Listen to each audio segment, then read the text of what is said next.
What's going on? It's the RapNerd. If you're wondering why I'm in this shirt, I just got out the gym, just listened to that Drake and 21 Savage album, Her Loss. It's not going to be a really big breakdown because let me start by saying that the music sounds about like what I expected it to sound like. If you've heard their collaborations before, you've heard it all. This is no different than anything that they've done in the past. Doesn't sound bad at all, you know. Sounds good to decent, nothing great. Again, nothing to blow me away. And it's just the typical content that we've heard from them too, you know. 21 with his gun talk and Drake trying to flex. And like I said, it's okay. You know, you could play it in the car, you could play it at home just to have on its ambiance music, and it's not stellar at all. But again, not the worst thing I've ever heard. At least you can make out what's being said, and there are a few slick lines here and there on each track, but again, all of it is just what we heard from them before. But I have to say this about this album when it comes to Drake. For me personally, after the beef he went through with Push and how Push won, I don't give a fuck what you think about who had the better disc.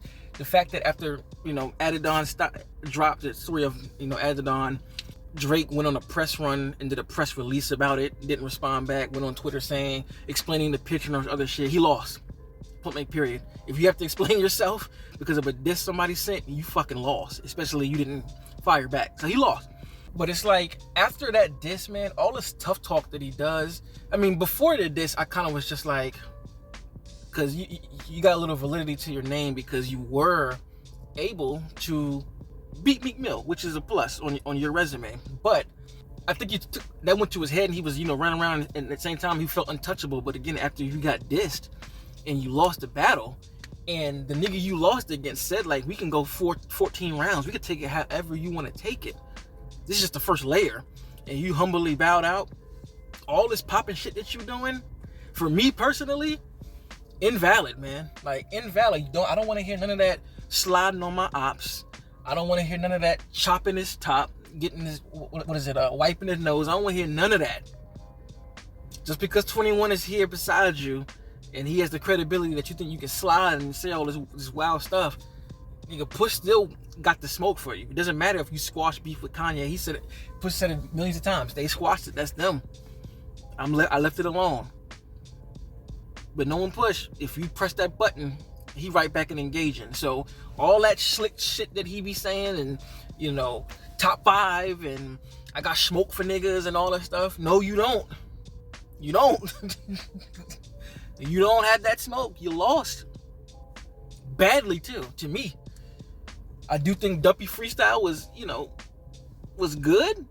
Definitely was a good diss, but came back and slapped the shit out you with that personal shit, man. But yeah, so I gotta say, like, a lot of this stuff is just like, what, like you know, what is going on? Like, you know, sliding on my ops, and it's just all this street talk, and I'm like, he ain't even like that, bro. And then another thing, I'm like, why is he talking so saucy on this thing? I don't understand, like, what the deal is. And if you've seen the headlines, you already know 2 lines. Well, one in specific just kind of blew up. You know, him doing that metaphor about Megan Thee Stallion, you know, saying the bitch saying she ain't get shot, but she's still a stallion. She ain't get the joke, but she's still smiling. Like, I understand that this is wordplay. This side of this debate saying that he was just doing wordplay, and I even get it. I understand it. You know, technically it's not a diss, but I still think it's in bad taste, personally. I still think it's in very, very bad taste to even play with a metaphor like that, to even play with somebody's situation like that. You know what I'm saying? Like, she got shot, dog. Regardless of what you think happened, whether you side with Tory or her, so she got shot for real, and I think using that as a bar is not okay. So it's bad taste in general, and it's the outcry of black women in general feeling like men don't protect them, black men don't protect them, and the misogyny that goes on in hip-hop, in the world in general. Knowing all of this stuff, and Drake being a smart guy, I don't think that bar was okay to say. I don't think he should have said it, period. Because I thought to me, it's very distasteful, personally. I understand it's a clean metaphor that you can use, but no, I don't think that's cool playing with somebody's tragedy especially a black woman. Like that's nonsense, and I don't agree with that one. That shit is crazy, and that's the first line that I'm just like, shouldn't have said. And then on Middle of the Ocean, he has a bar where he's like, side note, Serena, your husband a groupie. I'm just like, what the fuck is the point of that? I just don't think that's cool, bro. Like, I don't think that's cool to do that. It's nasty. Like, who says that shit? One of them, I forgot who says that, but they're like, that's nasty, son. Like, that's foul play. Like, speaking on somebody's husband, and then you speaking on a woman who's married, like y'all have some type of it's just weird. It's just fucking weird to me. I don't understand it. But I think both of those lines were bad taste, and I think Drake is definitely more talented than going for the cheap shots like that, honestly. And even with this whole album, like, I honestly probably would have preferred this whole album without Drake, honestly, because he to me, Drake don't be trying no more, man. And I always go back and listen to Drake shit, just hoping that he does go back into trying, because Drake used to actually try. Like, that mixtape October Zone, Drake got bars, bro. And I always hear glimpses of like when he could do it, but it's just like,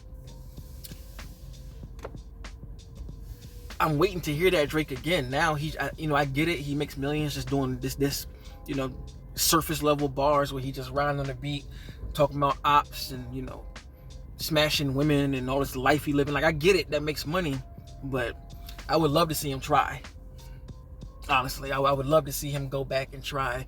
And I feel like this was just a way to be Thug Drake, because he has 21 Savage next to him.